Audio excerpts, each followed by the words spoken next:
What do we know about if and how the virus is mutating? Malaysia और Philippines से एक बहुत ही खतरनाक, भयानक और बहुत ही इम्पोर्टेंट न्यूज़ आ रही है। वो ये है कि उधर की हेल्थ अथॉरिटीज़ का कहना है कि उन्होंने न्यू कोरोना वायरस स्ट्रेन पाया है जिसका नाम है D614G। तो आज हम इस पूरे केस के बारे में बात करेंगे और क्यों इसका नाम D614G है, ये कैसे फैला और वायरस में म्यूटेशन कैसे आई, कैसे ये वायरस और ज़्यादा तेज़ी से स्प्रेड करेगा और इसके कॉन्सिक्वेंसेस क्या हो सकते हैं। और आपको बता दूं, जो वायरस म्यूटेशन मलेशिया में पाया गया है उसमें एक इंडियन का भी हाथ है। तो अब इस म्यूटेशन और कैसे एक इंडियन इस केस में शामिल है, इस बारे में डिटेल में बात करते हैं। तो ये जो वायरस का म्यूटेशन या स्ट्रेन है एक्चुअली यूएस और यूरोप में पहले से ही था, लेकिन साउथ एशिया या साउथ ईस्ट एशिया में अभी तक ये स्ट्रेन नहीं पाया गया था। तो यहाँ चिंता की बात यह है कि जो D614G वाला जो स्ट्रेन है वो 10 टाइम्स ज़्यादा तेज़ी से फैलता है। इसका एग्जैक्टली ये मतलब है कि जब सबसे पहले चाइना के वुहान में ये वायरस पाया गया था तो उसके मुकाबले में ये 10 गुना ज़्यादा तेज़ी से कोरोना वायरस को फैला सकता है। तो अब हम म्यूटेशन को समझते हैं कि एग्जैक्टली म्यूटेशन होता क्या है और मलेशिया में क्या सिचुएशन है और कैसे ये वहाँ आया और कैसे इसमें एक इंडियन का हाथ है। तो मलेशिया में दरअसल बहुत ज़्यादा केसेस तो नहीं हैं, मतलब जस्ट अराउंड 9500 प्लस केसेस हैं, जो इंडिया के मुकाबले में बहुत ही कम है। इंडिया में अब अराउंड 70,000 डेली केसेस आ रहे हैं और 30 लाख केसेस का नंबर भी अभी इंडिया ने पार कर लिया है। लेकिन 16-17 अगस्त को ही मलेशिया के इंस्टीट्यूट ऑफ मेडिकल रिसर्च ने बताया कि वहाँ D614G म्यूटेशन पाया गया है जो हाईली इन्फेक्शियस है, अराउंड 10 गुना ज़्यादा। जैसे हमारी कंट्री इंडिया में अलग अलग क्लस्टर्स या जिन्हें हम कंटेनमेंट जोन्स भी कहते हैं और ये वहाँ बनाए जाते हैं जहाँ बहुत ज़्यादा केसेस होते हैं, तो वैसे ही मलेशिया में अब 2 तरह के क्लस्टर्स मिलेंगे, शिवगंगा क्लस्टर और उलू तिरम क्लस्टर। तो शिवगंगा क्लस्टर में वहाँ 45 में से 3 केसेस में D614G वाला ये वायरस पाया गया है। तो ये आया कहाँ से, ये जानना इसलिए ज़रूरी है क्योंकि शिवगंगा क्लस्टर नाम इसलिए पड़ा है क्योंकि इंडिया से एक आदमी गया था मलेशिया में 13 जुलाई को।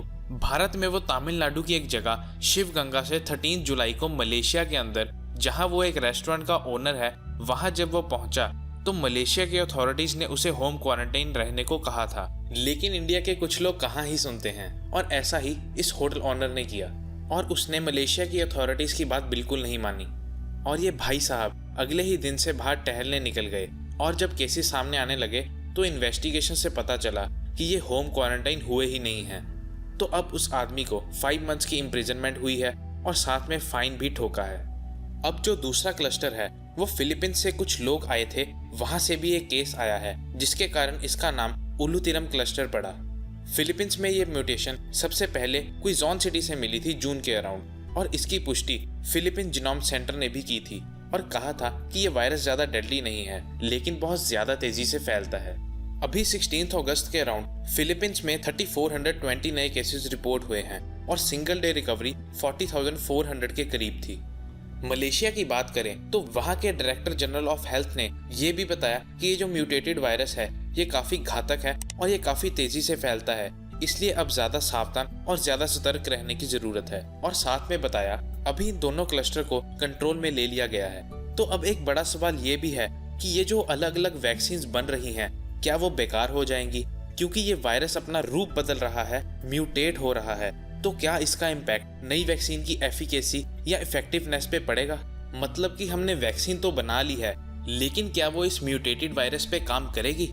तो कई इंस्टीट्यूट्स या साइंटिस्ट का मानना है कि एग्जिस्टिंग स्टडीज जो है वो इनकम्प्लीट हो सकती है, लेकिन क्योंकि जो म्यूटेटेड वायरस है वो सीवियर नहीं है, मतलब ज़्यादा डेंजरस नहीं है, बस वो ज़्यादा तेज़ी से फैलता है, तो ऐसा नहीं होगा कि वैक्सीन का कुछ असर ही ना हो।